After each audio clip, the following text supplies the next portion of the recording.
சில லட்சங்களை பார்த்தோன்னே என்ன மறந்துட்டல. அப்போ பல லட்சங்களை பார்த்துருந்தா என்ன நினைச்சதே மறந்துருப்பல. பாப்பாளி ரகு.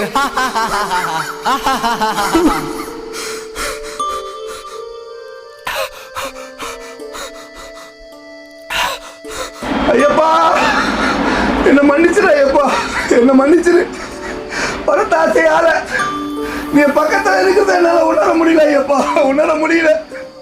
சின்ன வயசுல உன் மேல பக்தியோட இருந்து சபரிமலைக்கு மாலை போட்டு 18 வருஷம் வந்த ஐயப்பா. அந்த பிரதிபலனா, அந்த பக்திக்கு பிரதிபலனா விஷ்ணுமாயா என்ற தெய்வத்தை எனக்குள்ள நீங்க கொடுத்தீங்க. அருள் வாக்கு சொல்லி பக்தர்களோட குறைகளை எல்லாம் தீர்த்து வச்சீங்க. மாந்திரிக பூஜைகள் செய்து லட்சக்கணக்கில் பணம் சம்பாதிச்சு உங்களை மறந்துட்டேன் ஐயப்பா. என்ன மன்னிச்சிருங்க ஐயப்பா, என்ன மன்னிச்சிருங்க. மறுபடியும்